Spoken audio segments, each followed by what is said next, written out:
A big hello to all the students who has come to class 11th. When you deal with the physics and you are in class 1, plus 1, then you always face a lot of problems handling mathematical tool or application of mathematics to applied physics.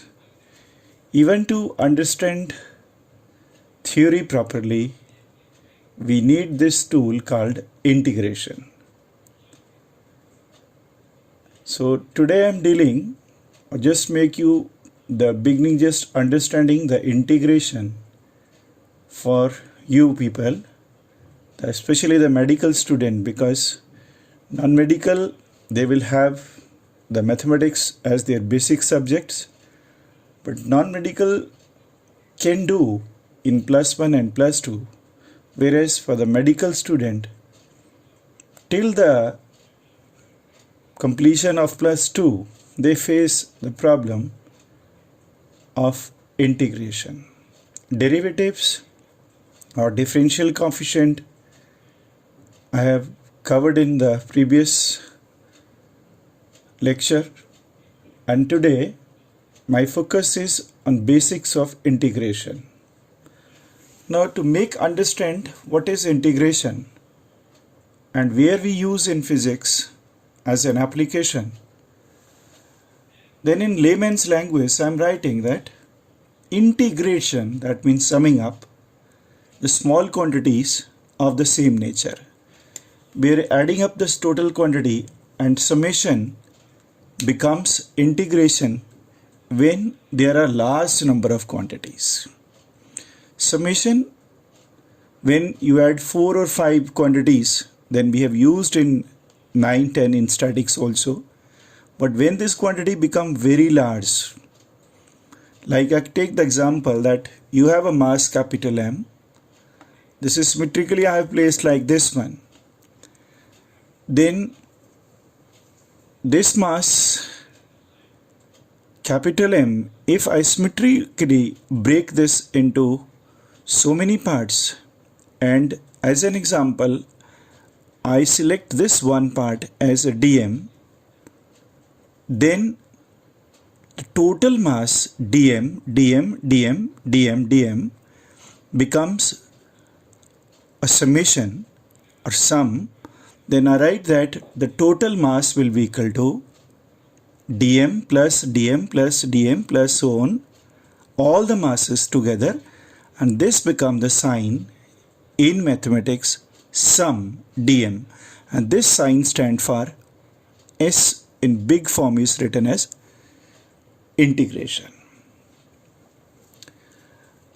And if I take the length, this total, and I take one part as dm, then total mass will be by the same form, that mass of the rod is sigma of dm, but sigma become the summation or integration sign when there are large number of masses of small values.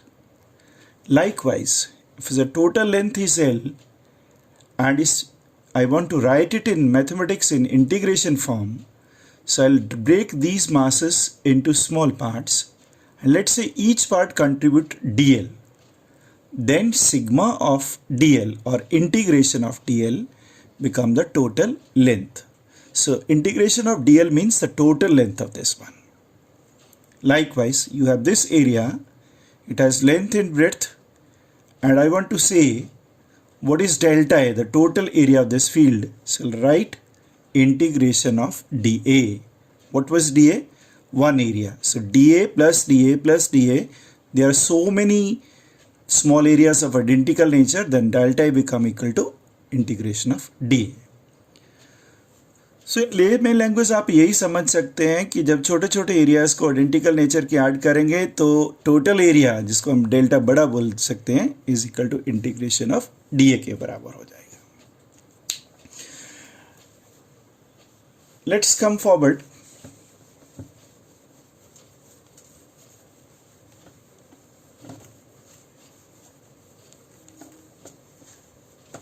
Geometrically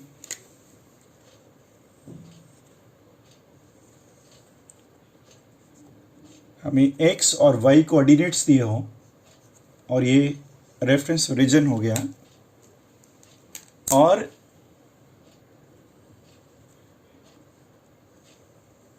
इस चीज का हमें area निकालना है।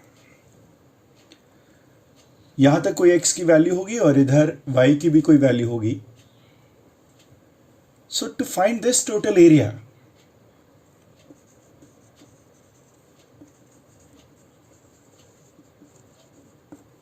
what we do, let's say this one thing width is given b and this is a,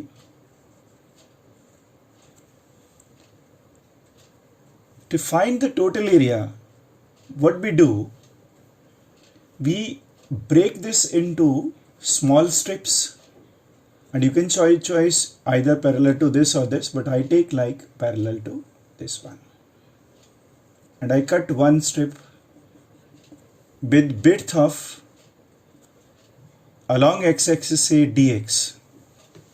Then the area of one strip from the geometry, I write dA is equal to the length multiplied by the breadth. And if you look, the length I take as b and breadth I take as dx, then small area becomes b into dx. If I have to find the total area,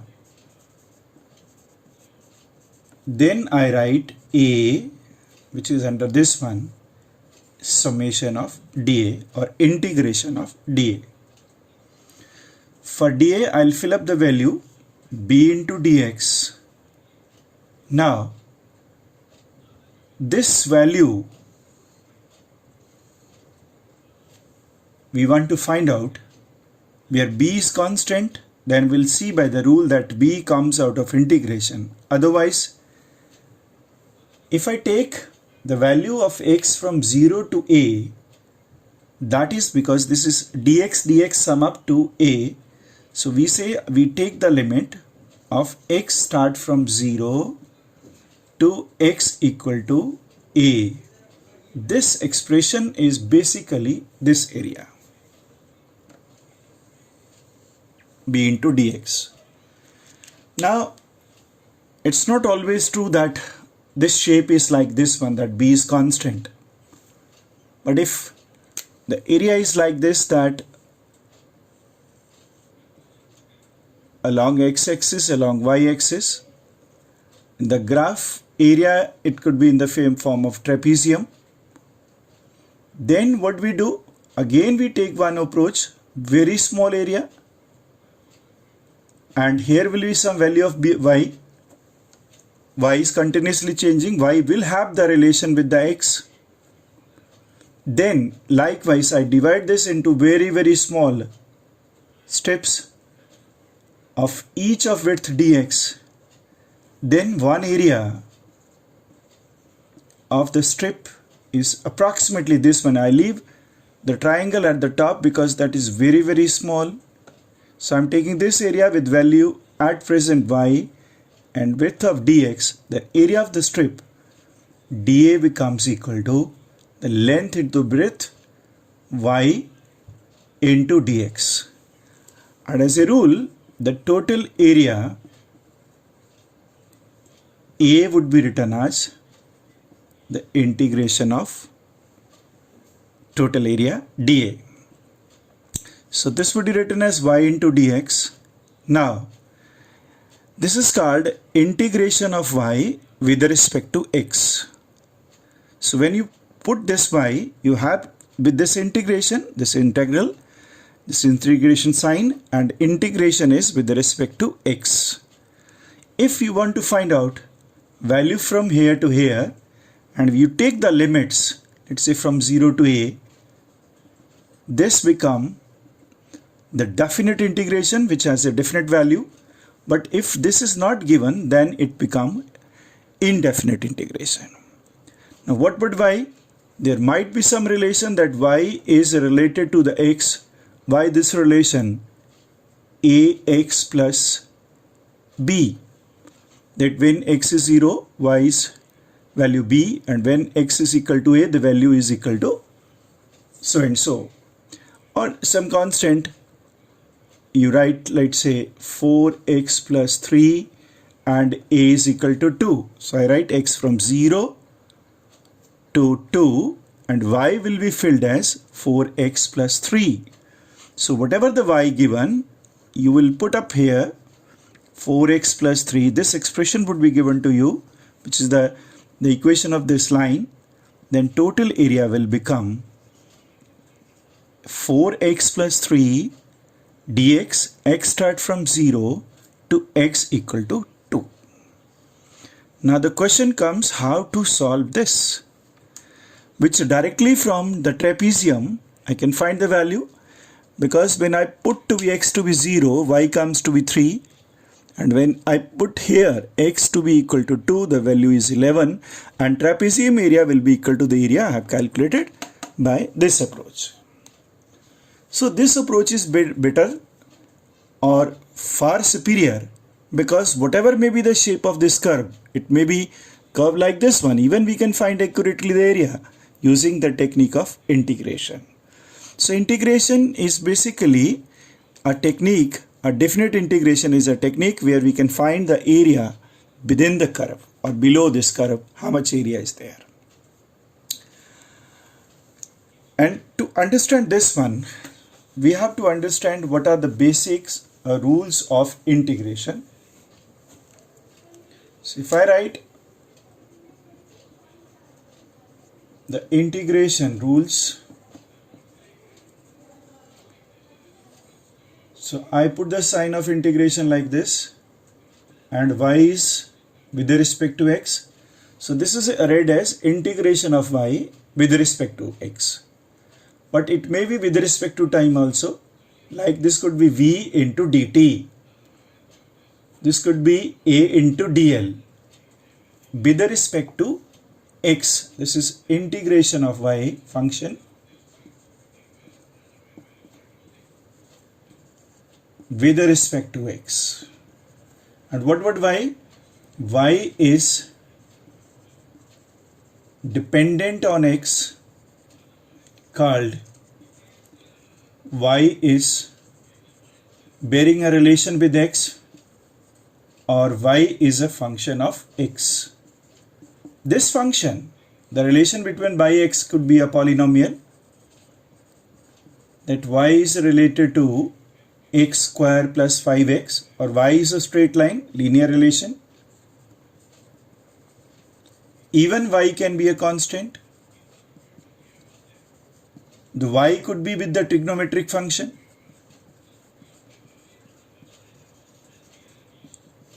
That y is equal to tan x, y is equal to sin x, or y could be the logarithm function, or y can be the exponential function. So whenever y is given in any form and we want to find out this one, we will use the technique of integration rules. And let's go one by one to understand these rules.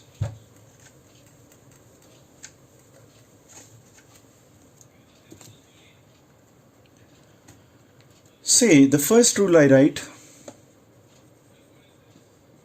that is generally called the power rule,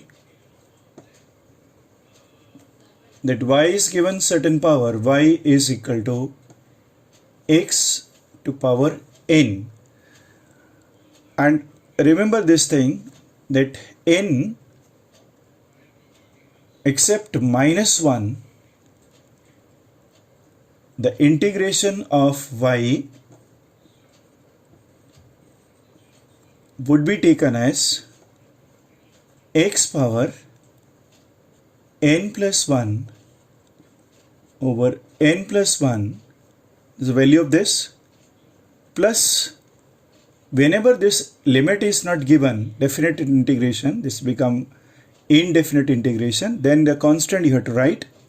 The reason I will explain. But remember one thing here, that integration is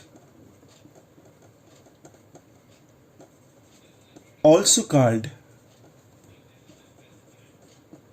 antiderivative. What does that means? If I take the derivative of this quantity, then this would come to be equal to x power n. But remember, for n minus 1, the formula won't work. And we'll explain also when n is minus 1, what is the result. Otherwise, for any other value, even for 0, minus 1 by 2, plus 1 by 2, any fraction, the formula is, the power rule formula for integration is this one. If I take the example, then I'll explain what for n is equal to minus 1 के लिए क्या बनता है. So, अगर let's say that example that you given that y is equal to say x cube, and he says find the integration of y with respect to x. So integration of y with respect to x becomes y into dx. So y would be written as x cube into dx. There is no limits, so it becomes indefinite integration, and it is x cube. So by the above rule, this become equal to 3. So your integration become equal to x power n, that means x power n plus 1 over n plus 1 plus the constant called constant of integration.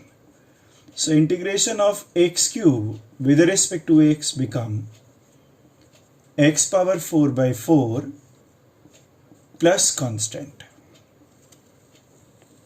We can check this, that the derivative ddx of this would come equal to this one. So whenever you have the answer, you differentiate, you will reach back to the original y or function. And if it is given that integration of y with respect to x, and this is given as x root,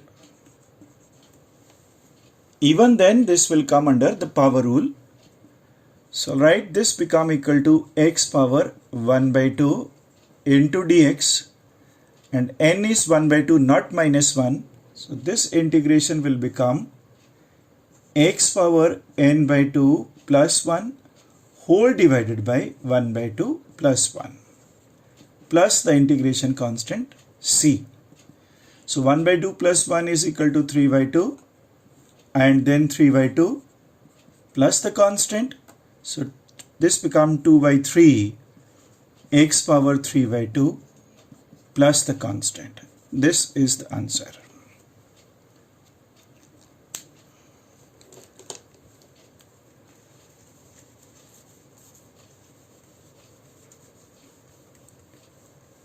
Then what about if n is equal to minus 1?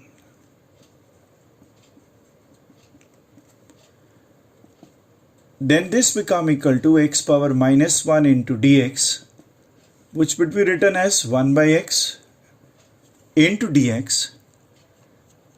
Then we have to search whose derivative was this. 1 by x was the derivative of log x. So integration of 1 by x into dx would be equal to the log x base e plus the constant of integration. So we'll put this exception when n is equal to minus 1. Then this is 1 by x into dx is equal to log of x.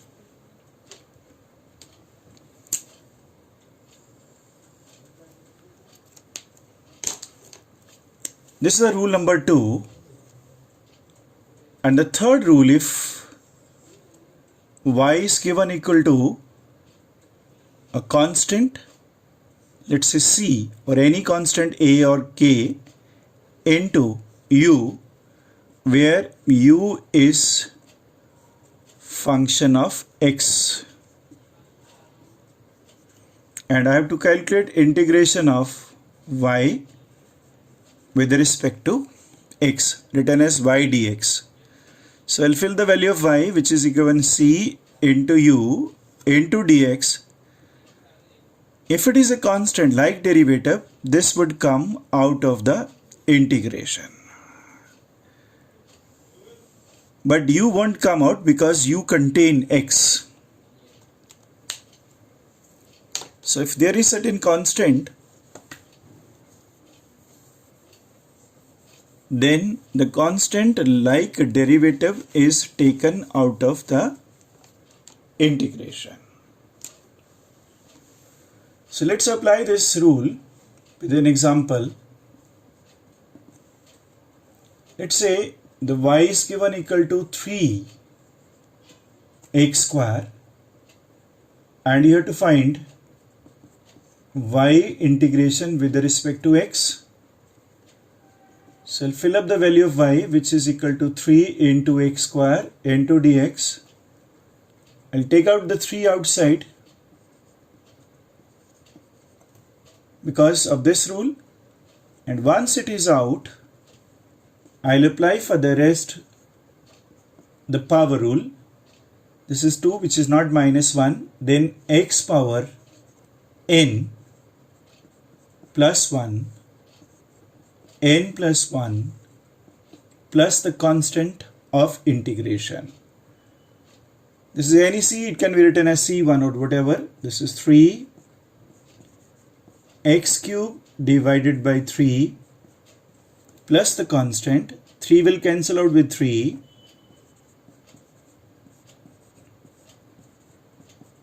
Your answer becomes x cube plus c. And you take, if the derivative of x cube plus c, the answer will be 3x square.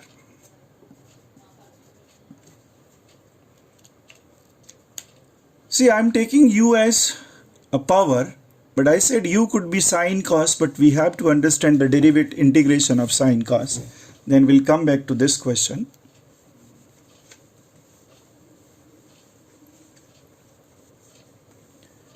And the rule of derivative is applied equally for integration. That means if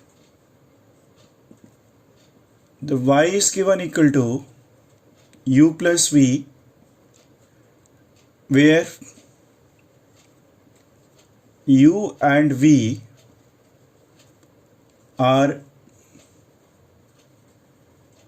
dependent on x, the integration of y with respect to x becomes u plus v dx.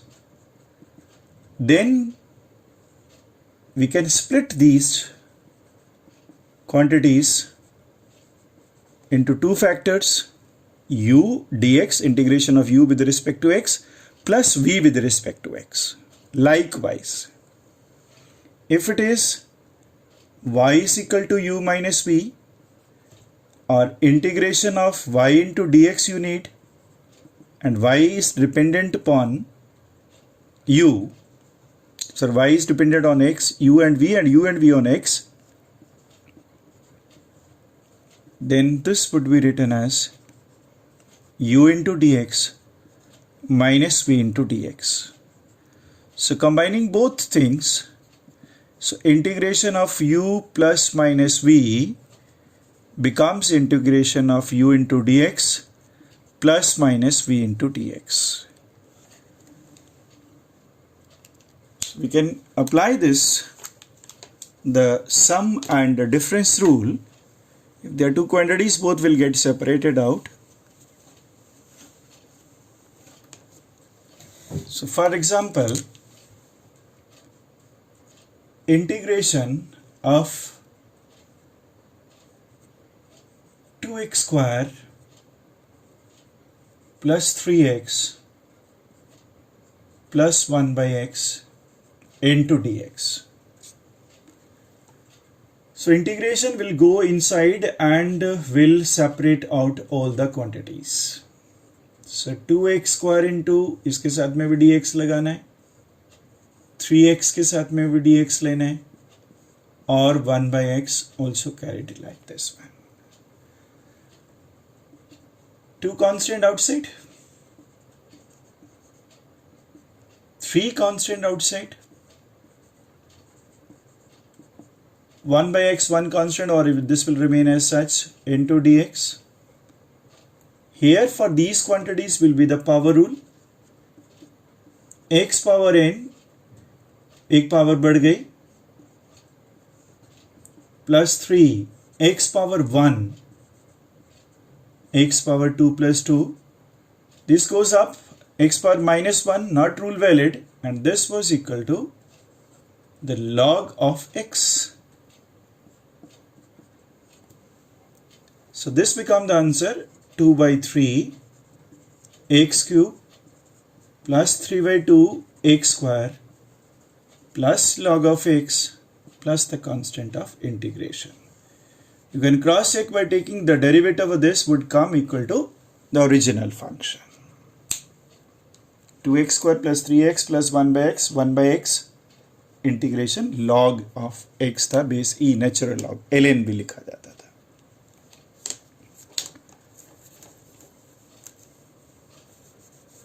It's not always important that the derivative will be with respect to x also. The problem can be, let integrate like this one, 2t plus 1 with respect to time. Same rule will follow for dt as we have followed for dx. So we'll follow the same rule that first would be two terms, we'll split the two terms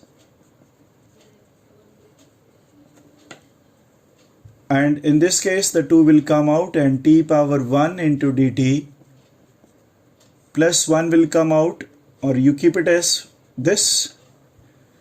Now, what is integration of dt?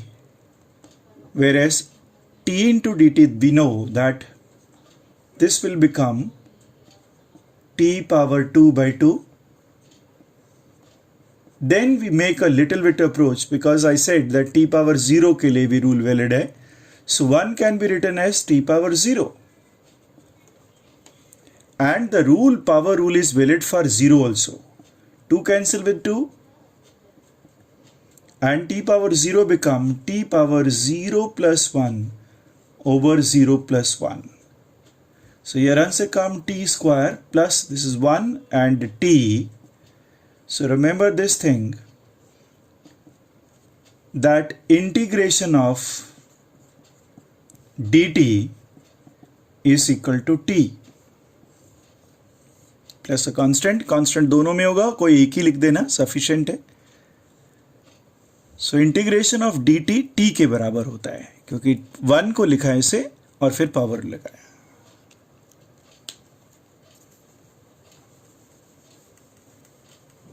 In our physics, the question could be written like this, that integrate v into dt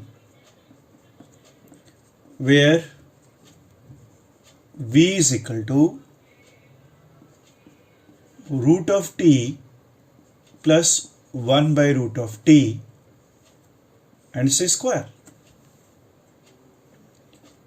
So in solution we put the sign I is equal to v will be replaced by root t plus 1 by root t whole square into dt. First of all, without integration, use the identity a plus b square.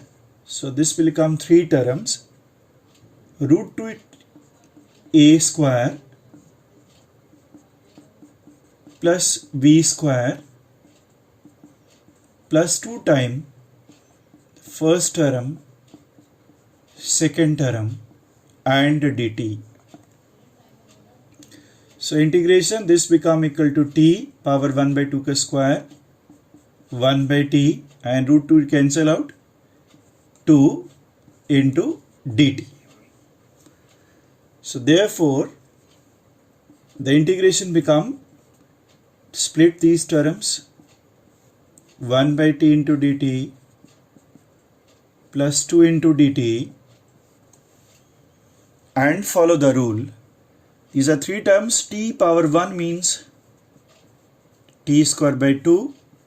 1 by t, directly remember log of t, and 2 outside. Integration of dt was equal to t plus the constant. v into dt, indefinite integration. v का x expression दिया था, हम इसमें fill कर देंगे. a plus B का square का rule चलेगा बिल्कुल उसी तरह से, तीनों टर्म बना लेंगे और फिर तीनों को इंटीग्रेट कर देना. क्या फ़र्क पड़ता है अगर यहाँ माइनस होता तो यहाँ पे उसी तरह से a square plus b square minus 2 भी आता है, यहाँ माइनस चलता है, यहाँ माइनस और ये माइनस बन जाता है.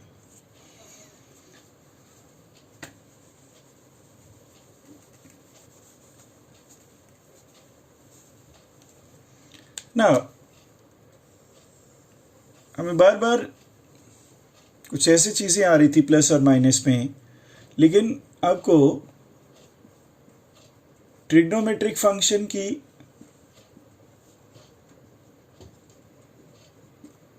इंटीग्रेशन पहले समझनी पड़ेगी. सो लाइक से integration of sin x and say the integration of cos x with respect to x. If it is theta, this would be d theta. If it is t, this will be dt. Theta x is variable in this case, sine of angle. So दो values आपको बार बार याद करनी पड़ेगी. इसके अलावा कुछ values हैं वो जो निकालेंगे हम लोग कुछ और रूल निकाल के, बट साइन ये ढूंढना होता है कि साइन किस चीज का डेरिवेटिव था. तो डेरिवेटिव साइन जो होता है वो कॉस का था तो माइनस साइन था, इसलिए यहाँ पे माइनस कॉस ऑफ एक्स आएगा. रिवर्स सोचना पड़ेगा. कॉस एक्स का माइनस साइन एक्स, लेकिन इधर माइनस नहीं है तो माइनस यहाँ पे आता है. तो इंटीग्रेशन ऑफ साइन एक्स ये बन जाता है क्योंकि इस चीज का डेरिवेटिव ये है. और कॉस एक्स की बात करूंगा तो साइन एक्स बनेगा और प्लस कांस्टेंट ऑफ इंटीग्रेशन. तो कॉस एक्स का इंटीग्रेशन साइन एक्स बनेगा, जबकि साइन एक्स का माइनस कॉस एक्स आता है. हमें अभी tan का पता नहीं है, लेकिन चलिए सीकेंड स्क्वायर एक्स का हमें पता लग सकता है. ऐसे कोसेकेंड स्क्वायर एक्स का वैल्यू आ सकती है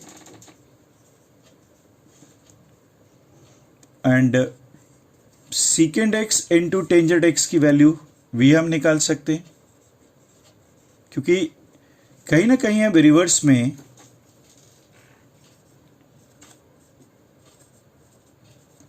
हमें डेरिवेटिव क्या दिमाग में है.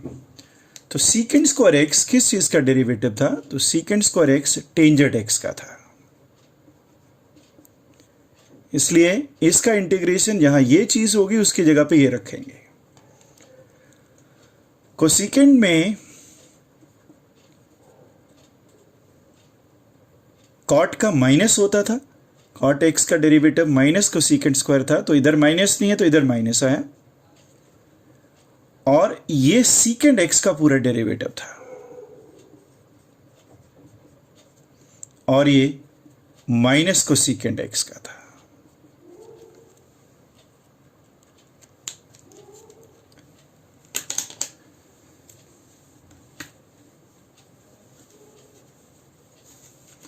तो ये 6 डेरिवेटिव्स, 6 इधर से इधर और डेरिवेटिव से इंटीग्रेशन अगर पता हो तो हम ये निकाल सकते हैं. हम यहाँ पे अभी रुक रहे हैं, जैसे टेंजेंट एक्स का आ गया तो हमें नहीं अभी तक पता. वो हम सीखेंगे, और वो सब्स्टिट्यूशन मेथड से सीखेंगे, याद नहीं करेंगे, हम डायरेक्टली निकाल सकते हैं उसको। पर ये 5 या 6 वैल्यूज़ कोशिश करना, स्पेशली ये पहले वाली 4 बार बार यूज़ होती है। अब एक और हम रूल एक्सपोनेंशियल में सीख लेते हैं, इंटीग्रेशन में, कि अगर आपको इंटीग्रेशन e की पावर का दे दिया गया, तो e पावर x का हमें पता था कि इसका डेरिवेटिव e पावर x ही होता है। तो अगर e की पावर x लिखा हो, e पावर t लिखा हो, तो e पावर t लिखेंगे with respect to t। e power x लिखा तो e पावर x ही रहेगा। और ऐसे ही अगर a की पावर x आ जाए, तो ये a power x into log a हुआ करता था, और यहां पे डिवाइडेड बाई लॉग a आएगा। आप चेक कर सकते हैं कि इस चीज का डेरिवेटिव ये बनता है। यहां पे भी log e था, but log e to the base e 1 होता है। नीचे यहां पे भी log e लिखना था, वो 1 होता है। मतलब जल्दी से अगर कोई एग्जांपल आपको कोट करनी हो इसके रिलेटेड, से the integration of 5 power x into dx, so write 5 power x over log of 5 plus the constant of integration. This could be two things, say integration of 2 into 5 भी हो सकता, कोई और वैल्यू कोई भी ले सकते हैं, any number you can take, 9 power x into dx, so write 9 power x divided by log of 9 plus the constant of integration. So ये 2 एग्जाम्पल आप यूज कर सकते हैं, लेकिन अब तक यहाँ पे इंटीग्रेशन जो है वो डेफिनेट वैल्यू नहीं आई, और जब तक ये लिमिट नहीं दी होगी तब तक हम कांस्टेंट लगाए रखेंगे। इस पे कुछ क्वेश्चन हम बना लेते हैं अब तक जो कराएं, और फिर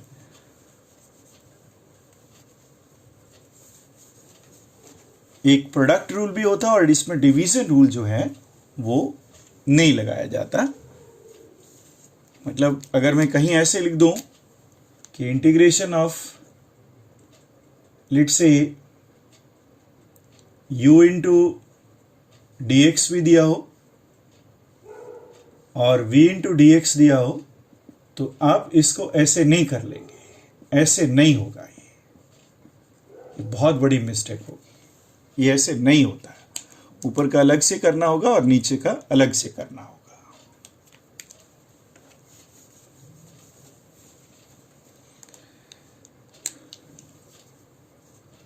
So problem is like say integration of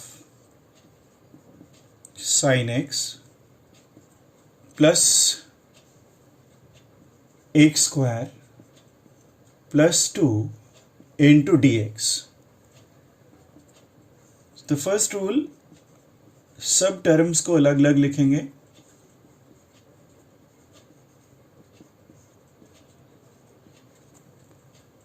अब साइन एक्स की वैल्यू हमें याद करनी थी कि ये माइनस कॉस ऑफ एक्स था। एक्स स्क्वायर में पावर रूल लगेगा तो एक्स पावर 2 प्लस 1, और यहां पे 2 बाहर आ जाएगा, और इंटीग्रेशन ऑफ डी एक्स लिख दूं तो सीधा एक्स लिखेंगे, प्लस इन सब की जगह पे एक constant. So your answer is minus of cos x plus x cubed by 3 plus 2x plus the constant.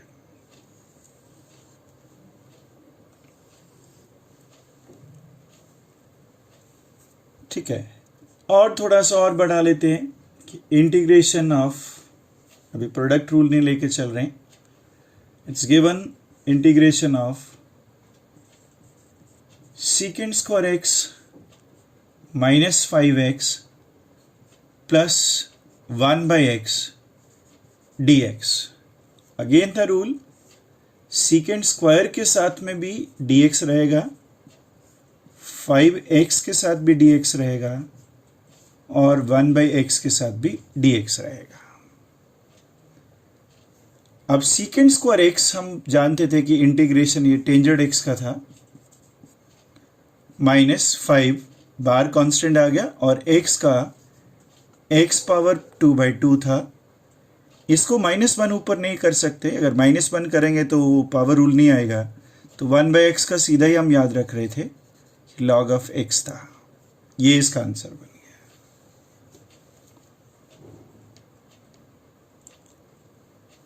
ठीक है, ऐसे किसी भी फॉर्म में वो दे सकता है कि इंटीग्रेशन ऑफ ऐसा बना दे 1/cos square x plus then you writing this form, cos की जगह पे यहाँ पे sin ऑफ x हो जाए एंड dx कर दे। तब आप थोड़ा सी अपनी अप्रोच लगाएंगे, तो ये पहला तो cos square x और dx को अलग कर देंगे, 1/sin square x into dx अलग कर देंगे। लेकिन ये चीज़ हम ऊपर ले जा सकते हैं कि 1/cos x का स्क्वायर था, तो ये secant square x बन गया, और साइन 1/sin जो है वो कोसिकेंट बन जाता है। और secant square x हमें पहले पढ़ चुके थे कि secant square x tangent x का इंटीग्रेशन था, और कोसिकेंट में माइनस आ जाता था, तो minus of cot of x बन गया plus the constant. So your answer become tangent of x minus of cot of x plus the constant c।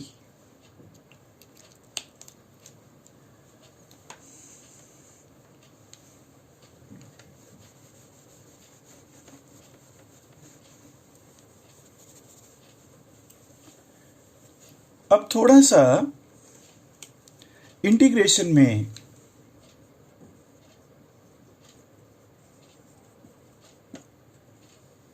Addition हो जाती है, उसे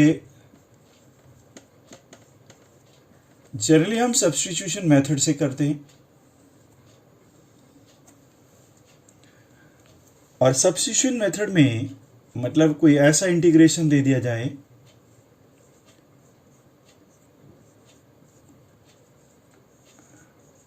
आज x नहीं है, कुछ ऐसी क्वांटिटी है, a and b are the constants,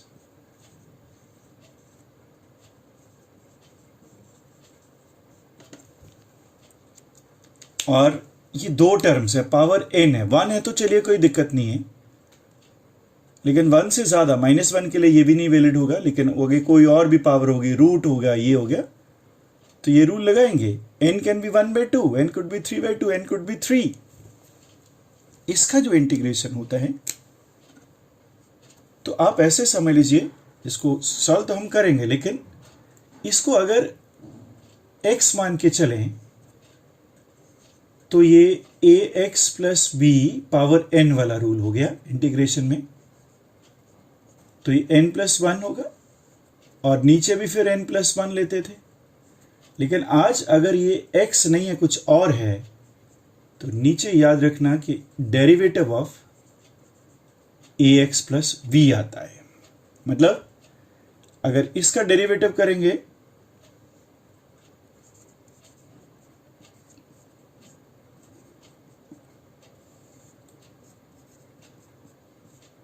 तो वो डिनोमिनेटर में लिखना पड़ेगा। अगर अकेला x होता तो डेरिवेटिव 1 हो जाता, लेकिन ax का डेरिवेटिव a कांस्टेंट बाहर हो जाएगा और b का 0, तो ये 1/a आ जाएगा।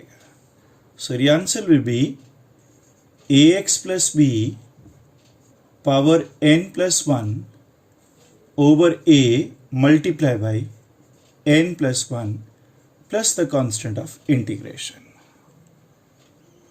ये आया कैसे वो भी सिखाते हैं, पर अगर कोई डायरेक्ट आपको एग्जांपल दे दे कि इंटीग्रेशन करिए जी ये 2x plus 3 power 4 into dx, तो a हमारा 2 है, b 3 है, n 4 है, -1 नहीं होना चाहिए, उसके लिए फिर log पे जाना पड़ेगा।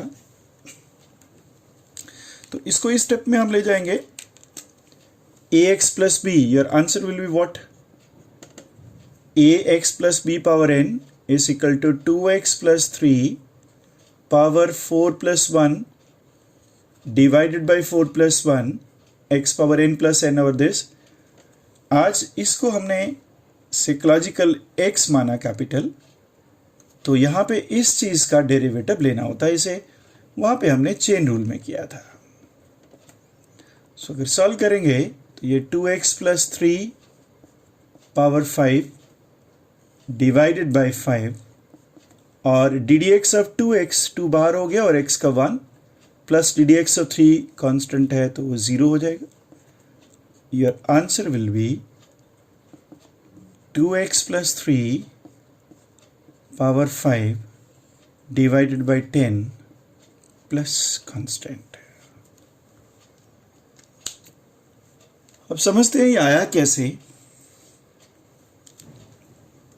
ये ऐसे कैसे बन गया। तो उसके लिए सब्स्टिट्यूशन टेक्निक है, मतलब हम कोई रिप्लेसमेंट करेंगे ताकि इस इंटीग्रेशन को सिंपल फॉर्म में ले जाएंगे। हमारे पास क्वेश्चन था ax plus b power n dx n minus 1 को छोड़ के सबके लिए।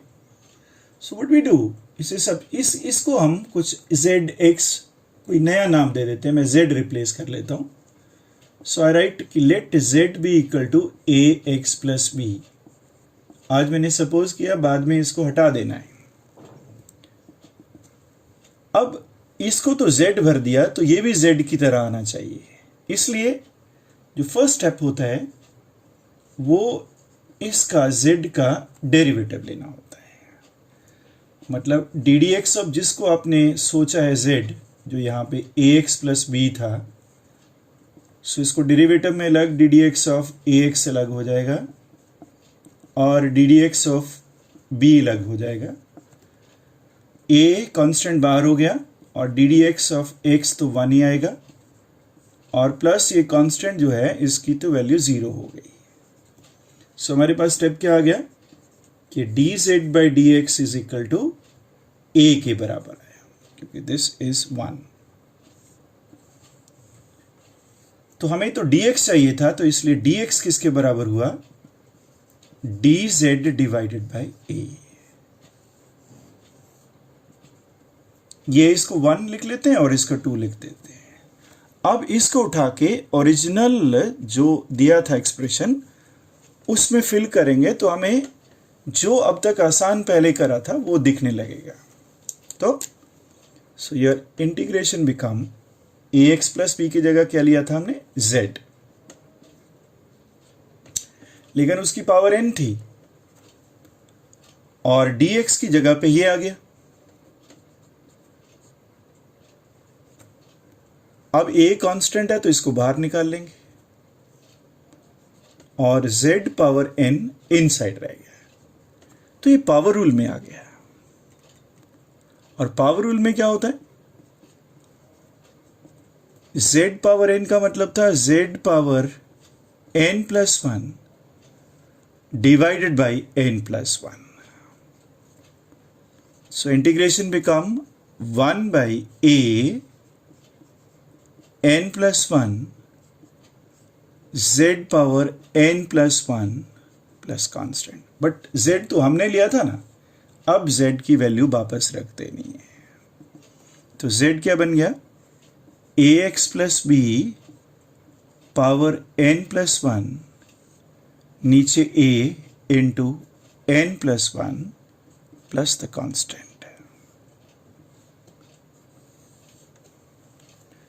तो ध्यान करिए, वो उसका शॉर्टकट लिखा था कि अगर मैं इसको x मानूं तो x का पावर n का x power n plus 1 over n plus 1, साथ में नीचे जिसको x लिया था उसका डेरिवेटिव था।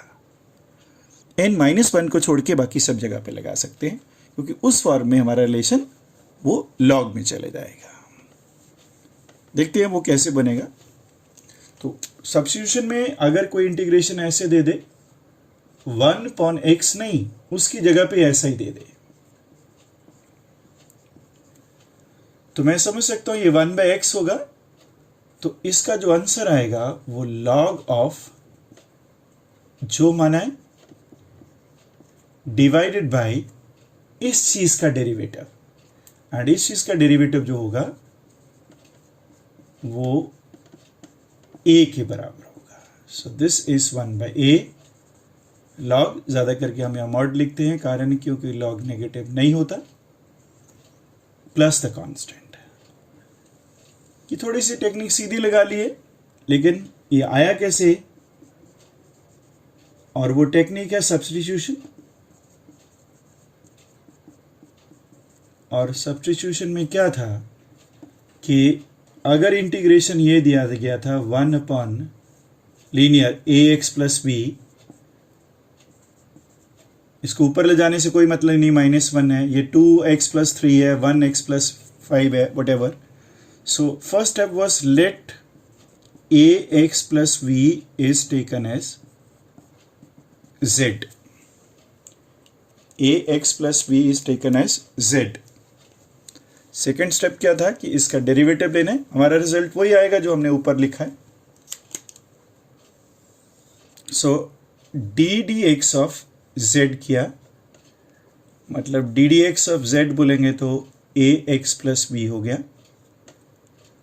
और डेरिवेटिव का रूल अब दोबारा फिर हम देख रहे हैं कि ax प्लस b हो गया, तो डी डी एक्स ऑफ इनका हो गया। a कांस्टेंट तो बाहर हो गया, और साथ में ये dx बाई dx हो गया। और b तो कांस्टेंट है, a और b कांस्टेंट थे 0, तो ये सिर्फ a इंटू 1 a आ गया।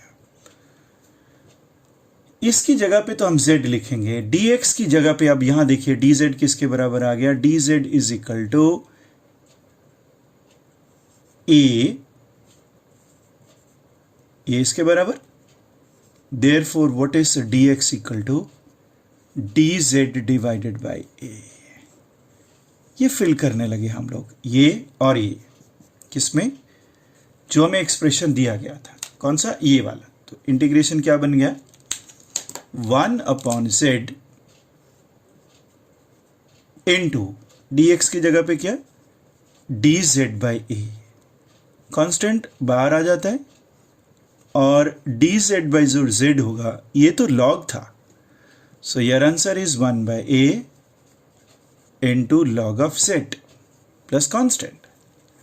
But remember what was z? z तो हमने ax plus b लिया था ना, तो ये इस जगह पे वापस मार देना है। That is your answer. जैसे वहां चेन रूल था, और यहां पे इन प्रॉब्लम को सॉल्व करने के लिए ये सब्स्टिट्यूशन मेथड आ रहा है। और चलते ट्रिग्नोमेट्री को थोड़ा देख लेते हैं कि इंटीग्रेशन कर देता है।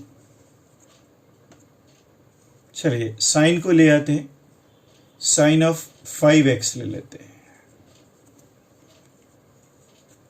तो अगर इसको मैं x मानूं तो साइन x का क्या होता था, माइनस कॉस x, लेकिन नीचे डिवाइडेड बाई 5x का डेरिवेटिव आएगा। तो इसका सॉल्यूशन डायरेक्ट लिखूंगा तो इंटीग्रेशन किसके बराबर आएगा, मैंने बोला कि अगर ये साइन x बनेगा तो साइन तो माइनस कॉस ऑफ 5x था, एंड डिवाइडेड बाय ये चीज आएगी। मतलब क्या आंसर आएगा, minus cos of 5x divided by 5 plus c। आया कैसे, वो सब्स्टिट्यूशन मेथड है।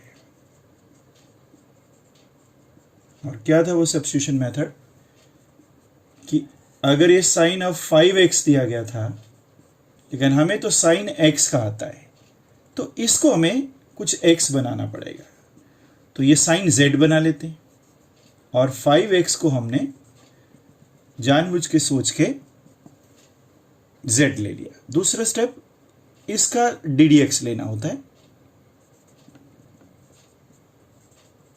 दोनों तरफ कांस्टेंट बाहर हो गया, और ये dx बाई dx बन गया, ये तो 1 ही होता है। मतलब दूसरा स्टेप भी हमारा तैयार है। और वो दूसरा स्टेप क्या आ रहा है कि dz by dx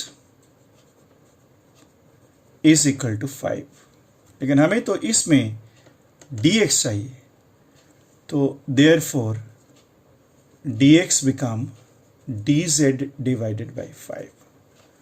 so dx भी हमारे पास है, और इधर से भी रिप्लेसमेंट हो जाएंगी, then given equation become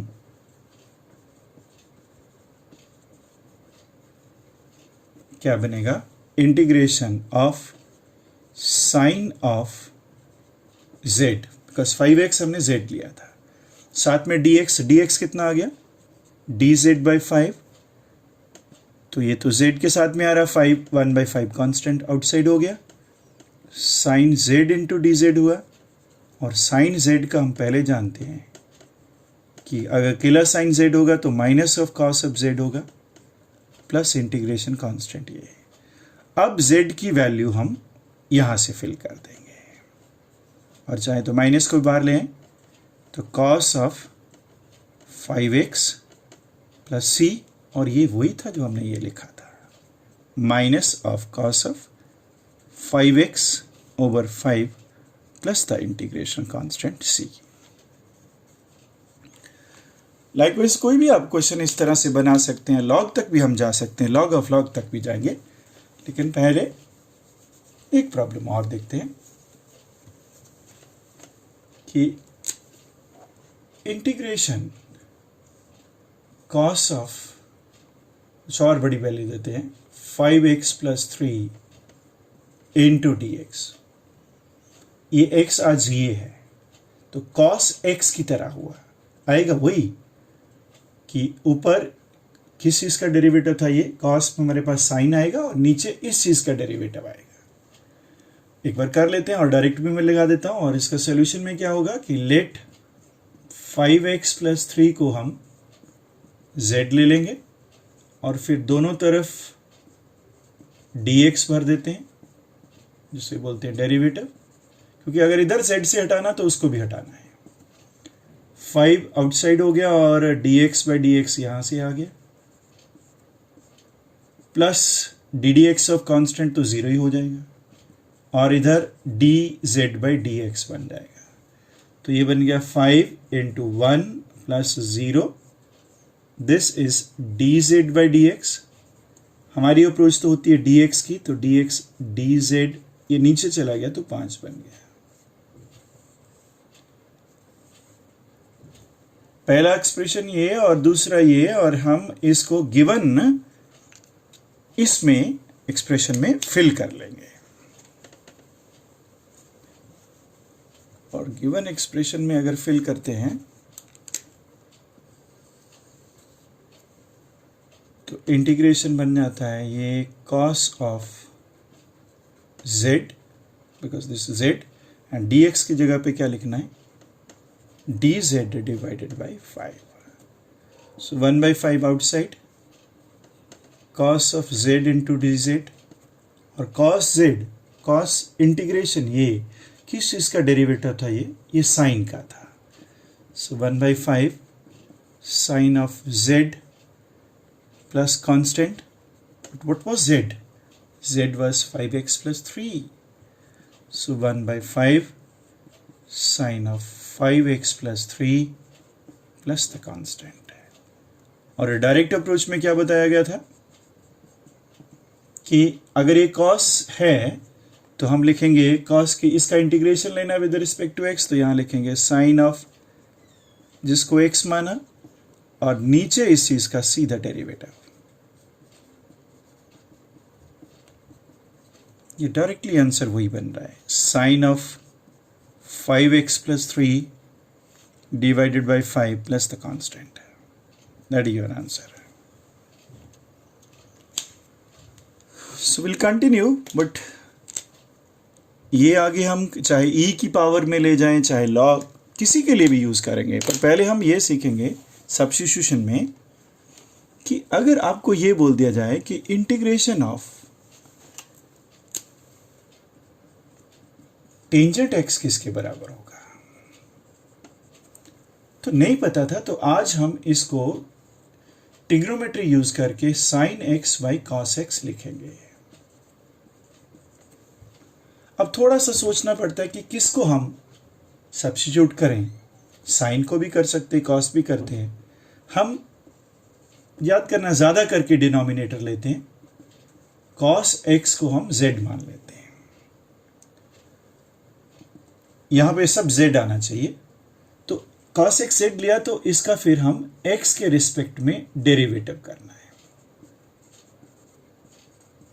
और आज भूलेंगे नहीं कि cos x जो था वो माइनस साइन x था, इसलिए dz किसके बराबर हो गया, minus sine x multiply by dx। हमें तो dx चाहिए, सो dx किसके बराबर हो गया, dz साइन x, और साइन कौन सा, माइनस। तो ये हमने 1 और 2 बना लिए।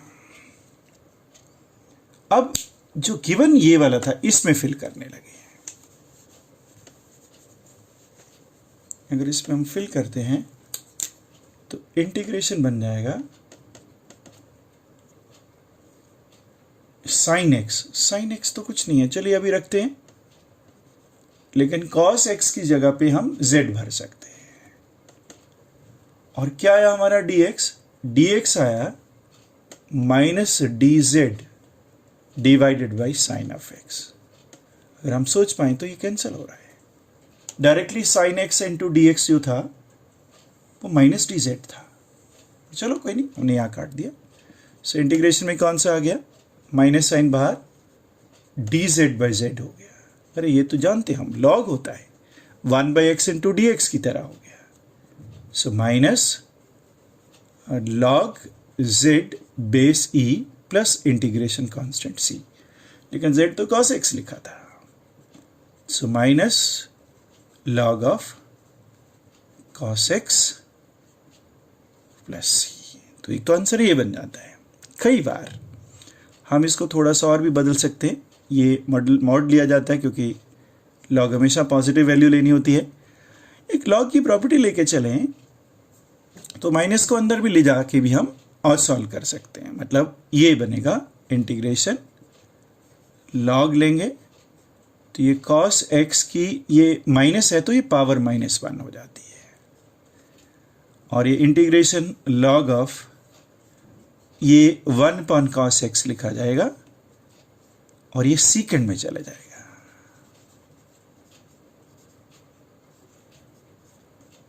तो ये आंसर भी पूछ सकते हैं और ये आंसर भी पूछ सकते हैं। ध्यान रहे कि यहां अगर कॉट होगा तो ये यहाँ माइनस आएगा तो log of sine x plus c आएगा। कॉट को कैसे करना है, cos by sine, sine x को z फिल करना है, derivative dx value by dz by cos x आएगी, इसमें फिल करेंगे और इसमें फिल करने के बाद में ये सिंप्लीफाइड इस तरह से बन जाएगा। और अगर इस तरह से बन जाएगा तो आगे हम ये ऑपरेट कर सकते हैं। एक शॉर्टकट इसमें और ऐड कर देता हूं कि अगर किसी भी जगह पे आपको इस जगह पे कोई फंक्शन मतलब u मिल जाए कुछ और ऊपर उसका डेरिवेटिव हो जाए, तो याद रखना ये log ऑफ इसके बराबर होता है।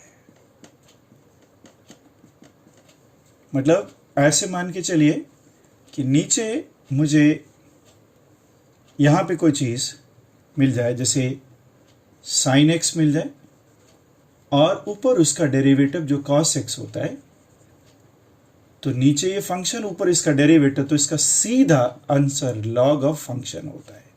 मतलब ये log of sine x plus c के बराबर होगा। इसी गाइडलाइन पे ये कर सकते थे। और कोई क्वेश्चन बन जाए कि आपको शुरू हो जाए जैसे x पावर 4 प्लस 5 हो जाए और ऊपर उसका डेरिवेटिव पड़ा हो, जैसे 4x क्यूब पड़ा हो। हम इसकी सब्स्टिट्यूशन करनी थी, z सॉल्व करना, लेकिन ये ऊपर उसका डेरिवेटिव पड़ा है, तो आप इसका आंसर एक्सपेक्ट करेंगे, सॉल्व करके देख लेना, यही आता है। नीचे फंक्शन और ऊपर उसका अगर डेरिवेटिव हो तो ये सारी चीज लॉग में बन जाती है। नहीं तो x पावर 4 प्लस 5 को हमने z मिलना था, सॉल्व करना था, तो आंसर यही आना था, नीचे फंक्शन और ऊपर उसका डेरिवेटिव लेके चलते हैं। और कोई एग्जांपल बना लेते, कहीं भी आपको ऐसे चीज दिख ले, जरूरी नहीं है कि ऐसे दिखा हो, ऐसे बना दे कि कोई फंक्शन लेते हैं जैसे 4x² प्लस 2 है और ऊपर उसने x इंटू dx बनाया है। तो याद रखिए कि अगर सब्स्टिट्यूशन नहीं करना और हम सीधा अपना थोड़ी दिमाग लगाएंगे तो यहाँ पे हम 4x² का डेरिवेटिव इस पूरे का 8x चाहिए, तो हम जानबूझ के यहाँ x के साथ में 8x लाने की कोशिश करेंगे। और वो कैसा लाया जाएगा? अगर हम 1/8 से मल्टीप्लाई या डिवाइड कर देंगे तो।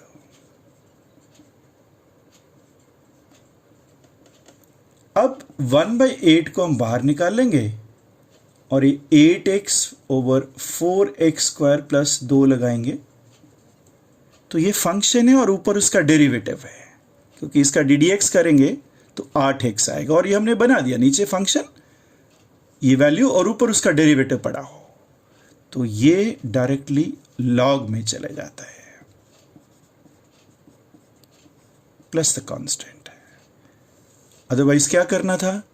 आपको 4x² प्लस 2t, इस 2 को z फिल करना है, डेरिवेटिव लेना है और dx की वैल्यू भरनी है, x की वैल्यू भरनी है, तब भी यही आंसर आएगा। और वी कैन हिट डायरेक्टली, ये यहां तक जा सकते हैं।